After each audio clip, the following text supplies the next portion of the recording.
Good evening, ladies and gentlemen. I'm doing it again. Midoriya will have to wait because today it's time for League of Legends. Why? Riot Games, with an emphasis on the S, just announced a whole bunch of things, including some brand new games. We're going to go through the whole list, and meanwhile Craig has gotten hold of the Braum pop, which is pretty cool because Braum seems to appear in pretty much all of the games and game modes Riot dreams up these days. So that'll keep him busy for a while. This is also the first of a two-part series. That's right, 2 videos this week, because League of Legends World Championship is underway. And that's a whole separate thing to talk about. You're stealing all of our attention, Raru, please. Don't you know there's rugby to watch?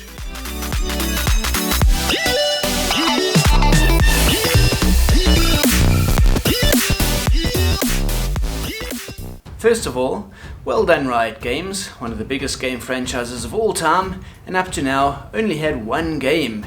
And that one game showed the entire industry that free-to-play works, and with no third-party ads too, to the tune of over $1 billion a year on average since they started. I was intending to look at Braum and talk about the new game mode Teamfight Tactics, but Riot blew that idea to pieces, so not only is TFT coming to mobile, but there are so many other games coming that it's hard to keep track. So, should we have a look? In the order they will probably release, there's another card game, Legends of Runeterra. With many champions and other supporting characters, it's basically like Hearthstone for the people who are more invested in the lore of League than Blizzard offers. And this one is going to be in beta very soon, some people already have access. So, just in time to catch all those players boycotting Hearthstone. Just don't tell them Riot Games is mostly owned by Tencent, also in China. Next up, the closest thing to League of Legends, Wild Rift. It's a 5v5 MOBA, basically League of Legends but optimized for mobile and console play. Designed for touch and controller use with the shorter playtime per game, and then there's an animated TV series called Arcane, also set in Runeterra, following some new characters with some very influential League champions popping up from time to time. I'd expect a lot of Jinx, Caitlyn and maybe VAR. So those 3 new things seem pretty well established.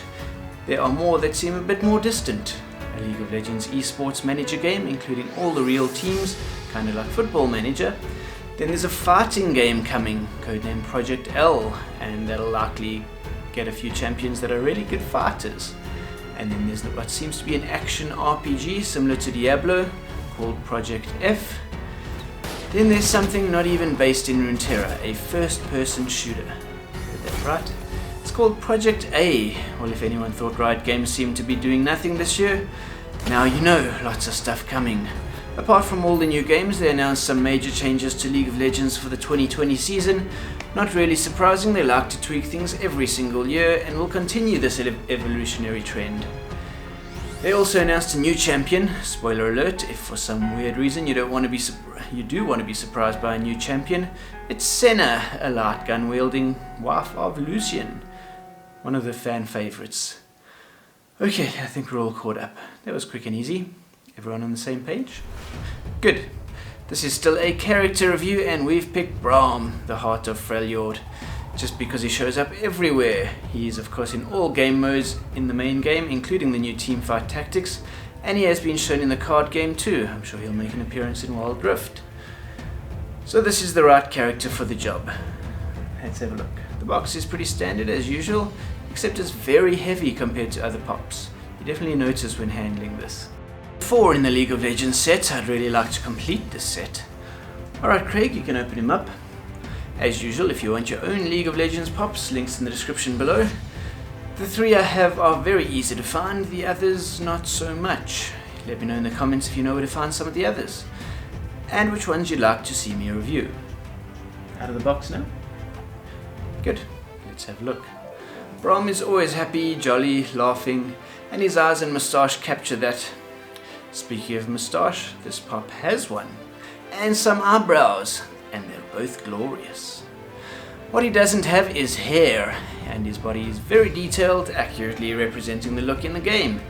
Bare chest, bit of fur around certain parts of his clothing, and continuing around the back, all of the same kind of thing.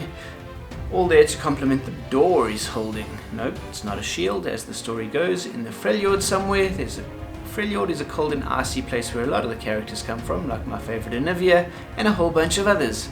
It's comparable to a Nordic region in Europe. There was a door, enchanted and unbreakable. He needed to get past it. There was someone trapped behind it, a troll boy apparently.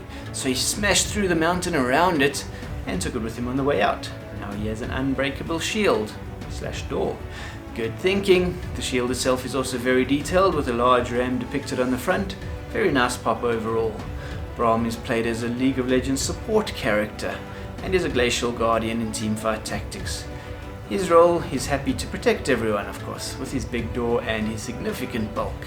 And of course his charming Eastern European accent. Clip please. When going gets tough, you call Braum. He's become a staple character at all levels of play, easy enough for the lower ranking players like me, but with a high enough skill cap to make sure that the pros also pick him up occasionally. Cool.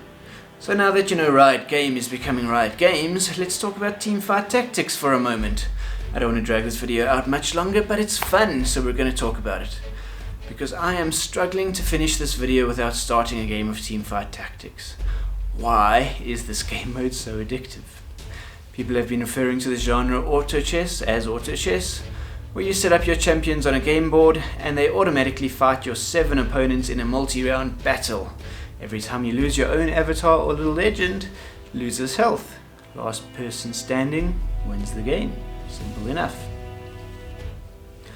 Not really. Multitude of champions and items found during the course of the game, randomly split between all players, and the likelihood of a champion being available is based on your player level as well as how many champions already exist in the game, which means actually following the game instead of just trying to find the strongest build in the meta means that good players usually beat worse players regardless of the randomness in the game.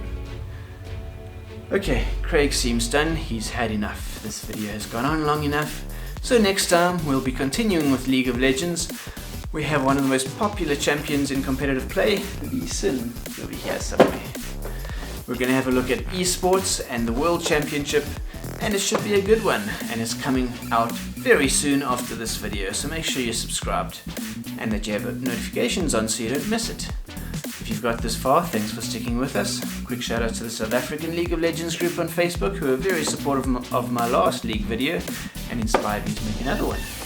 Also to the South African Funko Fanatics group and the YouTubers and streamers group who kinda tolerate my videos every week. So, if you haven't seen it yet, go and watch my previous League of Legends video. We had some fun looking at Vi in that one. Until next time, goodbye.